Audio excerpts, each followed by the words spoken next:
Mae'n saff deud mod i'n fan o Dark Souls.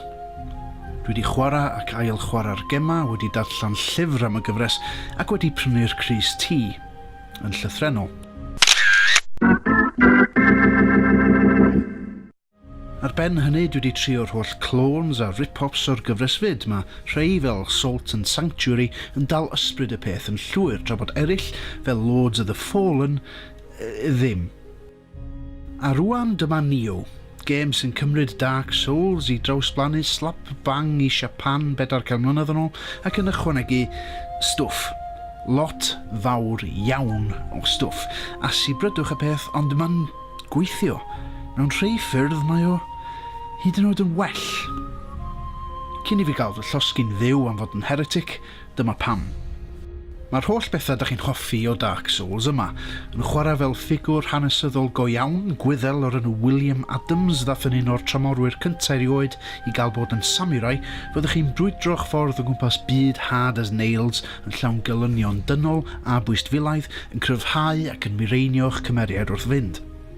Mae yna fosses anferth, stori od ac eneglir ond heb swyn rhyfeddol Souls yn anffodus. Felly chi chwarae drwy'r holl beth efo ffrind, ond mae yna fwy.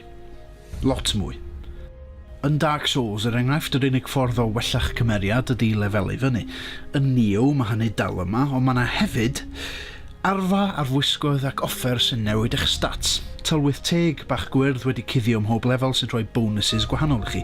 Dewis eang o symudiadau arbennig o'r enw Guardian Spirits. Rhestra di-ddiwedd o sgiliau a swynau cudd i'w datgloi. System o gampau i'w cyflawni, lladd hyn a hyn o olynion, defnyddio arf penodol hyn a hyn o weithiau, sy'n cynnig mwy fyth o welliannau chi. Hanner ffordd drwy'r gêm, gewch chi'r opsiwn o ymuno efo clan, mae yna te 40 ohonyn nhw, efo manteision gwahanol yn gysylltiedig efo pob un. Mae'n hirt, dyd y gwir, ond coelwch neu beidio mae'r gêm yn esbonio hyn i gyd yn byr dda. A does dim angen deifio'n ddwfn i'r holl systema, thabla a siartiau yma mwyn mwynhau Nioh. O'r cychwyn cyntaf mae o jyst yn teimlo'n iawn. Mae'n perthyn i'r llinach exclusif na o gema Destiny Super Mario Bros.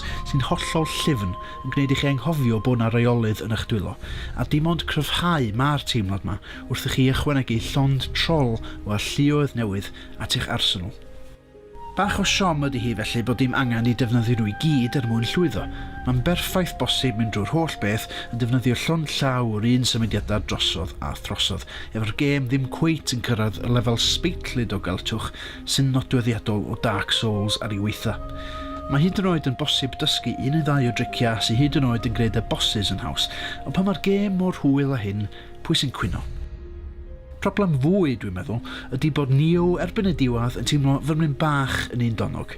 Y prif reswm am hyn ydy'r gelynion, does na jyst ddim digon ohonyn nhw. Ydyn, maen nhw'n mynd yn sylweddol galetach wrth i'r gêm mynd yn ei flaen, ond pan da chi'n gwynebu'r 1, 6 neu 7 teip drwy'r amser, yn fuan iawn da chi'n dysgu sut mae curo nhw. Unwaith da chi'n plannu'ch cleddyf, neu'ch bwyell, neu'ch gwaeoffon, neu'ch dau gleddyf, neu'ch kusarigama, gair da, i mewn iddyn nhw, maen nhw'n ffrwydro'n hyfryd gan ollwng mynyddoedd o loot. Gormod honno fo, deu gwir. Da chi'n boddi yn ddyfon fuan iawn a nes i dreulio rhan a helaeth o'r gêm fwy neu lai i anwybyddu, sy'n siom. Yn hyn o beth, ella ddylsa Nioh fod wedi cymryd mwy o ddylanwad gan Dark Souls a llai gan Diablo a Destiny.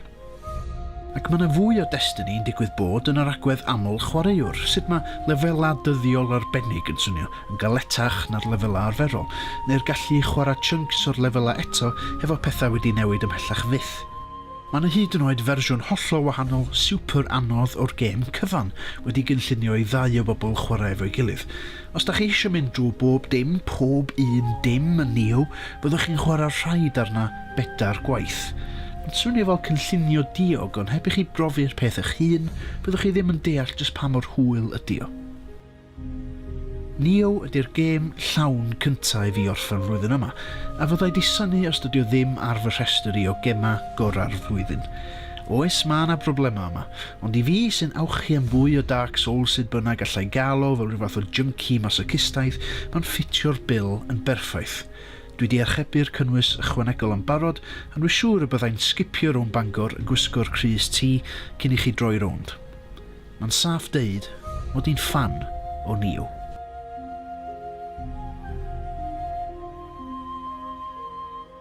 Mae Neo allan rwan ar y PS4. Cofiwch hoffi, rhannu a thanysgrifio.